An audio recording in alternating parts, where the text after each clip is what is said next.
ABG, well, it's not every day you get to pull your boat out of the ocean and give it a good scrub. But I think this is the best way to do this one. I kind of agree with you in this situation. Sometimes it's worth it to go ahead and throw a little money at the boat, but sometimes no matter how much money you throw at it, it's not going to matter. And sometimes really what doesn't matter is if you don't have the skills to pay the bills in boating, and today we're going to talk a little about that. Welcome back through to this week's episode of Boneheaded Boaters of the Week.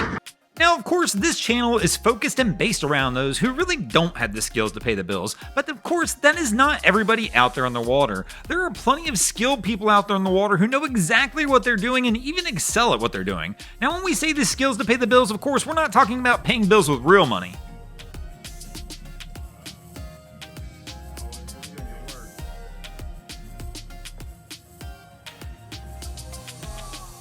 Because as you know, it doesn't really matter how much money you have, it's not going to improve your boating day necessarily, even though you might have a nicer boat, it's definitely not going to improve your boating skills, just like our Miami Boat Ramps channel shows all the time.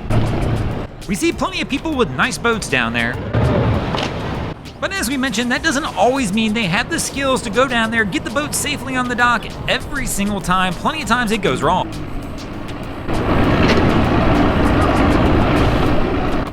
Like these boaters get it wrong every single time. I mean, it would be like golf. Imagine if you played golf and every time you went out there you shot 100. I mean, even then, people still keep going back out and playing golf. Boating's kind of the same. I mean, every once in a while, they'll catch an acorn and they'll get it right. Makes them feel good and makes them decide, well, I probably should keep going.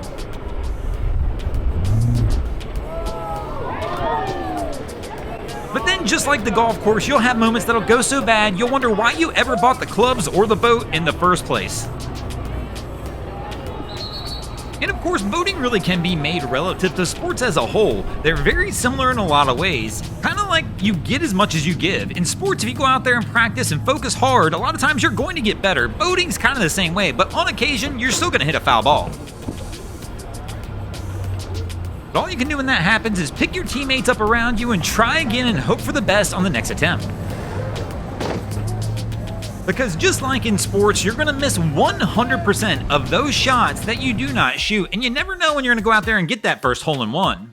And you never know, it doesn't necessarily always take skill. If you've ever been on the golf course, you've been out there with that guy who's absolutely terrible at golf, yet somehow he figured out a way to tee it up on a par 3 and nail that thing right on the first time and get his miracle first hole-in-one all by fluke. And just like many other sports, you never know when you're going to run on a hot streak, catch fire, and wind up blowing up on the other team. Obviously, that can happen in boating as well, especially if you don't use the blower. Now, some people in sports and in boating will blame their equipment when things go wrong, but true professionals in sports will tell you the same thing every time. It's not about the equipment that you're using. It's all about the skills and how you use the equipment that you have. If you get out there with all the nicest, newest, best equipment in the world, it doesn't necessarily mean you're going to catch exactly what you're looking for, and that applies both in sports and, of course, in boating. Now this is an actual joke.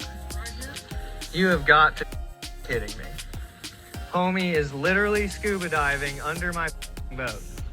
All the way from over there. And just like in sports, the same as in boating. When things don't go your way, everybody likes to blame everybody else. I have never in my life, I'm just surrounded by googans. This part's true everywhere on the water. Everywhere I go, just googans. Pardon my language, but that is just absolute. I mean, dude, you gotta be shitting me. Now, I do agree with our guy there in one sense. I feel like I run into the googans out on the water a whole lot more than I run into the guys who are out there knowing exactly what they're doing and hitting it and having the skills to pay the bills, as we mentioned in the beginning of this. It feels like when you're out there, you're gonna see the people messing up more often than not. Maybe that's just what we notice though. Maybe it's just what we're focused on. Because even in real life, not even boating, only thing we tend to recognize is people doing boneheaded things. You don't notice that guy who's driving normally down the road, nothing going wrong. But that guy who's out there messing up, you catch him pretty quick.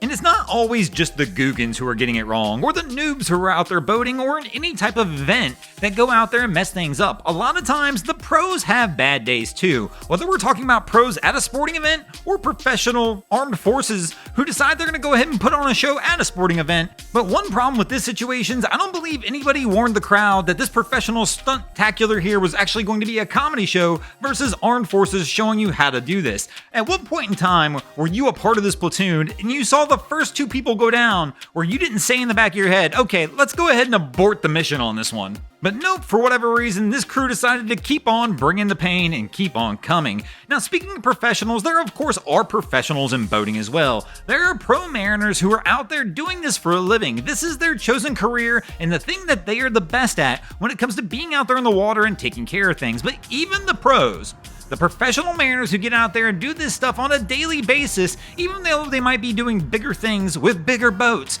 they have bad days. Things go wrong. As we've mentioned before in many other videos, we are all human and we make mistakes and things are just gonna happen sometimes. I mean, just like in sports though, one thing I have noticed about the pro mariner is a lot of times their mistakes just break down into a few categories. And category one, just like in sports, is when somebody drops the ball. It seems like that's one we see quite a bit, is the pro mariners trying to load things and, well, things just going wrong in that loading process or the unloading process, and they wind up dropping the ball and it just does not go their way. One of the other things we see the pro mariners do from time to time, well, sometimes it can be tough to focus, especially you might see this when you're at work as well. You just aren't quite paying attention to everything around you because you're so used to everything that's going on around you, and sometimes you can get blindsided and smacked by something when you're not paying attention or not looking, which really can be quite surprising sometimes as a pro mariner, because you gotta imagine with the size of the vessel and the size of the tools that these guys are using, you would see something like this coming. Like, this couldn't just sneak up on you. You had to know this one was coming and gonna hit you for quite some time. But I don't hear any horns sounding. All I see is two guys with their hands in the air, running and screaming like a couple little girls, trying to figure out what's going wrong. But the reality is, I don't understand why nobody was alarmed by this one. And then of course, when the pro mariners get out there and things go right, they like to do their little dance, have a good time, have a little extra fun out there on the water. But in all seriousness on this one, if you're a pro mariner or you know, somebody please explain this one to me. I have no clue why there's so many videos that get sent to me of large cargo vessels rocking like this. It doesn't make a whole lot of sense. These vessels weigh so much, you figure it would take a ton to get them moving back and forth like that. It's gotta be some sort of ballast issue, but I'm not 100% sure. Let me know in the comments below if you know. But thanks for watching, crew. I hope you enjoyed this week's episode of Boneheaded Boaters of the Week. If you ever see anything crazy happening on your waterways, be sure to hit us up on Facebook or Instagram and let us know, and you might see your stories over here. Just like Adam Coolidge, Picasso West, Suncoast Charters, Isaac Burrows, Richard Monroe, and Chad Hooper did this week. And if you guys haven't already, go ahead and drop an anchor on the subscribe button here. If not, we're coming to steal your drain plug.